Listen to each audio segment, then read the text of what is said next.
नमस्कार, मैं हर्षित तिवारी। अभय न्यूज के 14 फरवरी रविवार दोपहर के बुलेटिन में आप सभी का स्वागत है। सोमवार 15 फरवरी को माघ माह के शुक्ल पक्ष की चतुर्थी तिथि रहेगी। आज ही के दिन 2009 में जम्मू कश्मीर में सीआरपीएफ के काफिले पर आतंकी हमला हुआ था, जिसमें हमारे 40 जवान शहीद हो गए थे। अभय न्यूज की टीम की तरफ से हमारे सभी शहीद जवानों को भावपूर्ण श्रद्धांजलि। आइए अब चलते हैं उज्जैन जिले की खास खबरों की ओर। कोरोना काल में बंद हो चुकी भारत दर्शन पर्यटन ट्रेनों को रेलवे फिर से चलाने जा रही है। अयोध्या से लेकर चित्रकूट तक भगवान श्री राम के पथ मार्ग के दर्शनीय स्थलों व मंदिरों के भ्रमण के लिए IRCTC टूर पैकेज लेकर आई है। रामायण यात्रा ट्रेन 26 फरवरी को इंदौर से चलकर देवास, उज्जैन, शुजालपुर, सीहोर, संत हिरदा रामनगर, विदिशा, बीना, झांसी जंक्शन से यात्रियों की बोर्डिंग कराते हुए 26 फरवरी की सुबह अयोध्या रेलवे स्टेशन पहुंचेगी। यहां पर यात्रियों को विभिन्न मंदिरों के दर्शन कराए जाएंगे। दोपहर भोजन के बाद सरायू नदी के तट पर संध्या आरती देखी जाएगी।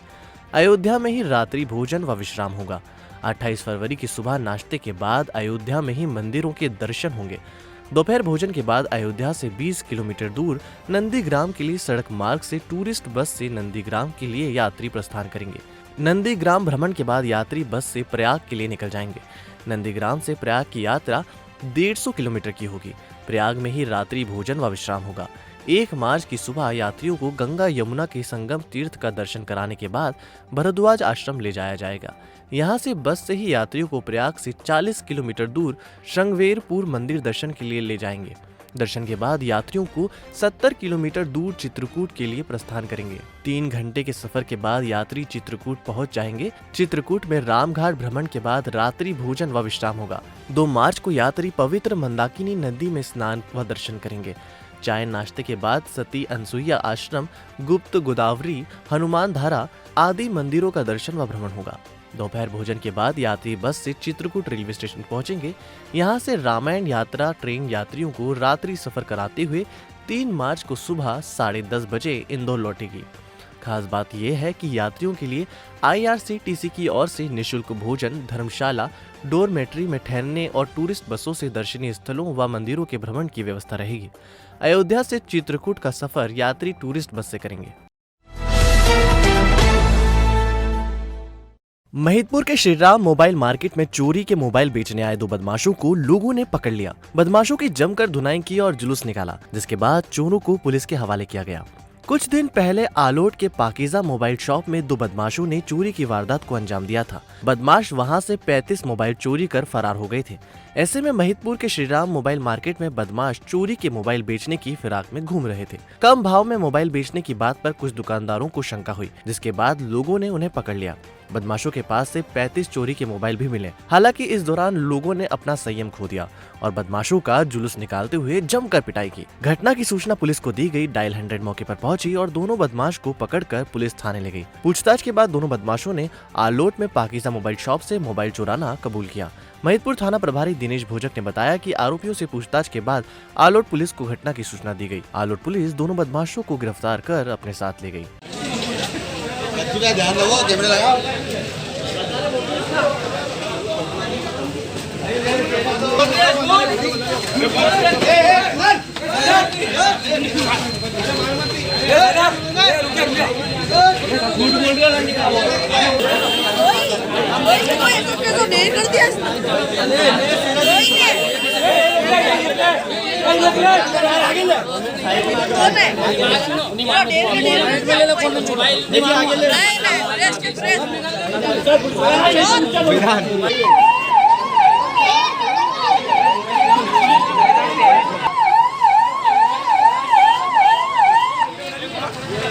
जल्दी ले लेना।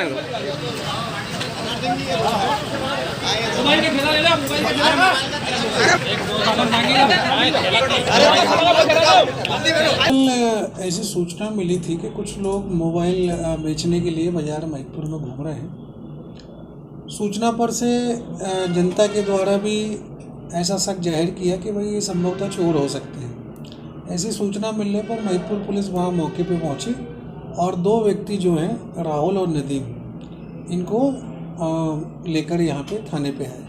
फिर बाद में जानकारी लगी कि आलोट थाना क्षेत्र में कोई मोबाइल की चोरी हुई है। जिसमें ये व्यक्ति वहाँ पे वांटेड है। इसी तारतम्य में हमारे द्वारा थाना आलोट को सूचना दी गई। बाद आलोट पुलिस आई और उनको उन दोनों संदेही व्यक्ति को उनके सुपुर्द किया गया, जो आलोट पुलिस के द्वारा उनको विधिवत गिरफ्तार किया गया है और उनके कब्जे से उनके द्वारा उनके क्षेत्र में जो चोरी हुई थी उन चोरी के मोबाइलों को उनके द्वारा बरामद किया गया। उच्चारण से नहीं आचरण से मनुष्य की पूजा होती है। जिसका आचरण मंगलमय होता है उसी का मंगल आचरण होता है। इस संसार में भगवान के अतिरिक्त किसका आचरण मंगलमय होगा, इसलिए भगवान का मंगलाचरण होता है। भगवान में 3 मंगलाचरण है। इसका अर्थ है जीवन के 3 काल होते हैं, बाल्यकाल, युवावस्था, वृद्धावस्था। इन तीनों कालों में भगवान का मंगलाचरण करना चाहिए। ऐसे ही दिन के भी 3 काल होते हैं, प्रातः काल, मध्याह्न काल, सायंकाल। इन तीनों कालों में भगवान का मंगलाचरण करना चाहिए। उक्त विचार तराना के ग्राम बगोदा में चल रही श्रीमद् भागवत कथा के दौरान परम पूज्य पंडित श्री बालकृष्ण जी शास्त्री ने दिए। श्रीमद् भागवत कथा में बड़ी संख्या में आसपास के लोगों ने द्वितीय दिवस में भाग लिया। कथा के दौरान कथावाचक ने गुरु की महिमा बताई। गुरु के बिना भवसागर पार होना अत्यंत कठिन है। जो हमारे जीवन में अंधकार को दूर कर प्रकाश को स्थापित करते हैं वही गुरु हैं। कोई ना कोई गुरु जीवन में जरूर होना चाहिए। गुरु की बड़ी महिमा है। भगवान श्री राम, श्री कृष्ण, श्री शिव को गुरु बनाए, हनुमान जी को गुरु बनाए, सद शास्त्रों को गुरु बनाए। किसी व्यक्ति में गुरुत्व दिखाई दे तो उसको गुरु बनाए। कोई ना कोई गुरु जीवन में जरूर हो। बड़े ही मार्मिक ढंग से आपने कथा का सुमधुर संगीतमय वाचन किया। गुरु का मिलना जीवन की अद्भुत घटना है। जब जीवन में गुरु आते हैं तो भगवान से मुलाकात होती है। कथा में प्रमुख संतों का आगमन भी हुआ, जिसमें खेड़ी घाट बड़वाह ओमकारेश्वर से 1008 महामंडलेश्वर श्री श्री बालक दास जी महाराज अपने संतों के साथ पधारे। साथ ही उज्जैन से श्री आनंद जीवन जी महाराज स्वामी नारायण अपनी मंडली के साथ पधारे। ग्रामवासियों के द्वारा सभी संतों का पुष्पमाला शॉल भेंट कर बड़ा सम्मान किया। देवास की युवा कांग्रेस विधानसभा अध्यक्ष दिग्विजय सिंह झाला के नेतृत्व में देवास नर्मदा उद्वहन सिंचाई योजना की मंजूरी को लेकर पद यात्रा मनकामेश्वर मंदिर पुराना बस स्टैंड से भगवान भोलेनाथ की पूजा अर्चना कर प्रारंभ हुई, जो देवास शहर से स्टेशन रोड होते हुए कालूखेड़ी, अमलावती, मेंढकी, धाकर, पटलावदा होती हुई ग्राम लोहाना पहुंची। ग्रामीण क्षेत्र का गिरता भूजल स्तर चिंता का विषय है। सिंचाई के साथ ही ग्रीष्मकाल पेयजल संकट की स्थिति पैदा होती है। इस हेतु देवास विधानसभा के 72 गाँव में देवास नर्मदा उद्वहन सिंचाई योजना अत्यंत आवश्यक है। इस पदयात्रा के माध्यम से मुख्यमंत्री से मांग है कि इस योजना को जल्द मंजूरी देकर देवास वासियों को नर्मदा जल से लाभान्वित करें। मनकामेश्वर मंदिर से हम युवा कांग्रेस के सभी साथी और कांग्रेस पार्टी के सभी साथी एक पदयात्रा का आयोजन किया है। जो पदयात्रा 3 दिवसीय पदयात्रा है हमारी विजयगंज मंडी देवास विधानसभा के गाँव तक वो पहुँचेगी। और इस पद यात्रा का मुख्य उद्देश्य जो आज हमारा है वो है देवास नर्मदा उद्वहन सिंचाई योजना की मंजूरी के लिए देवास को पेयजल मिले और 72 गाँवों को सिंचाई की पर्याप्त सुविधा प्राप्त हो सके। इस मांग को लेकर आज हम ये पद यात्रा कर रहे हैं। बीजेपी वाले कह रहे हैं कि नोटंकी कर रहे हैं, क्या कहना चाहिए इसमें? देखिए, भाजपा का जो कहना है नोटंकी कर रहे हैं या कांग्रेस नोटंकी कर रही है, तो वो ये उनका विचार है। आज हम सिर्फ ये चाहते हैं कि देवास की जनता का लाभ हो, देवास की जनता को पेयजल की स्थायी समस्या का हल हो जाए और देवास की जनता को सिंचाई के लिए पानी मिले। देवास के शहर के सभी थाना क्षेत्र में जुए और सट्टे के अड्डे संचालित हो रहे हैं, जिस पर पुलिस नकेल कसने की पुरजोर कोशिश कर रही है, लेकिन सट्टे और जुए के अड्डे बंद होने का नाम ही नहीं ले रहे हैं। इधर नवागत कोतवाली टीआई योगेंद्र सिंह यादव ने पदभार ग्रहण करते ही सटोरियों और जुआरियों पर कार्रवाई करना शुरू कर दी है। इसी के चलते खारी बावड़ी में मुखबिर की सूचना पर कोतवाली पुलिस ने दबिश दी। पुलिस ने मौके से 9 लोगों को जुआ खेलते हुए गिरफ्तार किया है। पुलिस ने परवेश पिता अब्दुल रहीम निवासी आनंद नगर, हनीफ शेख पिता आलिम शेख निवासी खारी बावड़ी, जाकिर पिता मुमताज खान निवासी आनंद नगर, समीर पिता सादिक शेख निवासी खारी बावड़ी, राजू शाह पिता रामजानी शाह निवासी नुसरत नगर, जिशान पिता करामत निवासी खारी बावड़ी, इसरार पिता मुस्ताक शेख निवासी मिर्जा बाखल, नरेंद्र पिता राजा राम निवासी नई आबादी और इम्तियाज पिता अराब अली निवासी खारी बावड़ी को जुआ खेलते गिरफ्तार किया है। साथ ही इनके कब्जे से 10,600 नगद और जुआ सामग्री भी जब्त की है। पुलिस ने सभी के खिलाफ जुआ एक्ट की धारा में प्रकरण दर्ज किया है।